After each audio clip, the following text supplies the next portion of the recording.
जय हिंद सभी को। बेटा ये बहुत छोटा सा वीडियो है जिसमें मैं आप लोगों के साथ डिस्कस करने वाला हूँ एमए इकोनॉमिक्स के सेकंड सेमेस्टर के कुछ क्वेश्चंस को लेकर के। काफ़ी इम्पोर्टेंट है ये आप लोगों के लिए। सिर्फ टॉपिक की मैं बात करूँगा, क्वेश्चंस बताना तो एक प्रकार से बहुत मुश्किल भी होता है। और आप यहाँ पर देख पा रहे हो कि जो प्राइवेट बच्चे हैं उनके लिए 50 नंबर का होम असाइनमेंट है, रेगुलर बच्चों के लिए ये मिड टर्म टेस्ट है।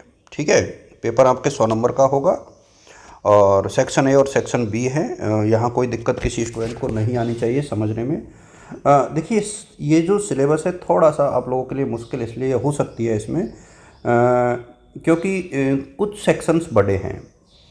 देखिए अब जैसे मैं आपको बताऊं यूनिट 5 की यदि हम लोग बात करें, मैं यूनिट 5 से शुरू कर रहा हूं बन के बजाय, जिससे कि आप लोगों का कोई कन्फ्यूजन ना रहे। Social welfare function,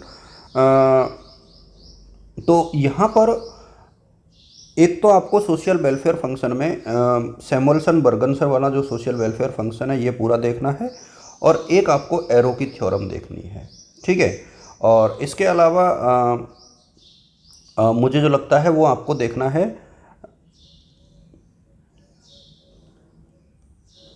the Prinsep नहीं, यहाँ पर आप लोग सिर्फ इतना देख सकते हो public goods and private goods में मार्केट फेलियर्स क्या होता है और इसमें जो बाध्यताएं होती हैं वो क्या होती है, एक्सटर्नलिटीज, ये आप लोग देखोगे तो समझ में आ जाएगा।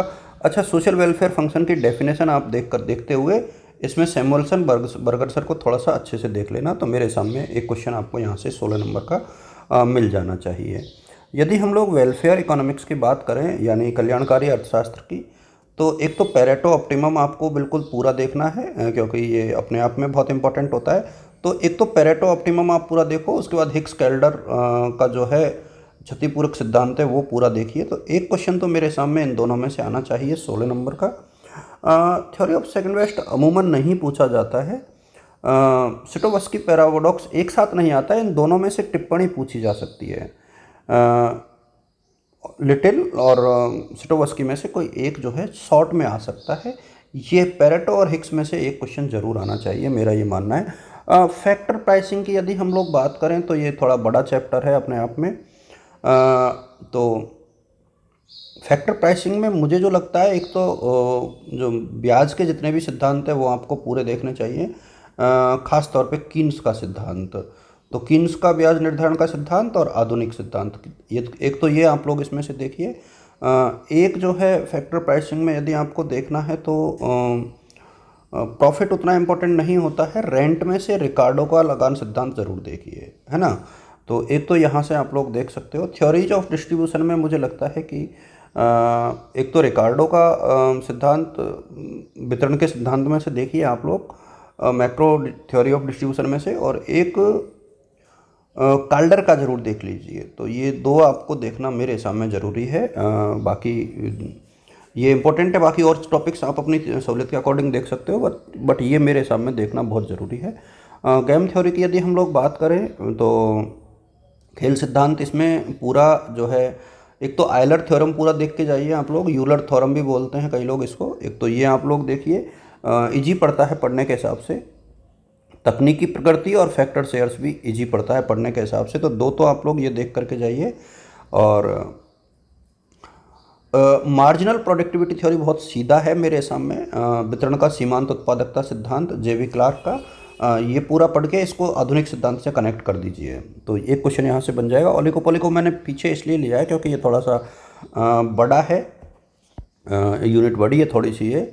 ओलिगोपोली मार्केट क्या होता है, कोलुसिव। अब देखिए एक तो मैं ये कह रहा हूँ कि ये तीनों मॉडल जरूर देख लीजिए आप लोग, कुर्नो, बर्टैंड, एजवर्थ और चैम्बरलिन, तीनों नहीं चारों देख लीजिए।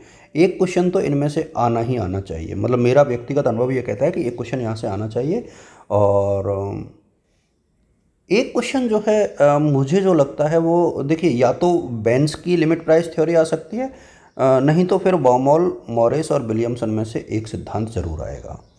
तो इन तीनों को पढ़िए और ऊपर के चारों को, क्योंकि देखिए टफ तो पड़ेगा, बट ये यदि सेफ तरीके से आप लोग पढ़ना चाहते हो तो ये कर सकते हो। बुक्स, रिकमेंडेड बुक्स में यहाँ पर काफ़ी बुक हैं, लेकिन एच एल आहूजा में सब कुछ दिया हुआ है, आप लोग देख पा रहे हो। इंग्लिश मीडियम वाले कोर्सोनिस रेफ़र कर सकते हैं, लेकिन H L Ahuja is one of the best book, I think अच्छी किताब है। ML झिंगन भी आप लोग यूज़ में ले सकते हो, कुछ लोग इससे अवॉइड करते हैं, लेकिन झिंगन अभी भी मैं अपने आप मैं अच्छी किताब इसलिए मानता हूँ क्योंकि पूरा सिलेबस कवर करती है, अच्छी बुक है। तो ये मेरे सामने आप लोगों के लिए यूज़फुल रहेगा MA इकोनॉमिक्स के लिए। और बाकी देखते हैं, मैं और जो चीज़ें हैं वो आप लोगों के साथ जल्दी साझा करूँगा। आप सभी को शुभकामनाएं, ऑल द बेस्ट और good luck. Thanks to all of you, thank you.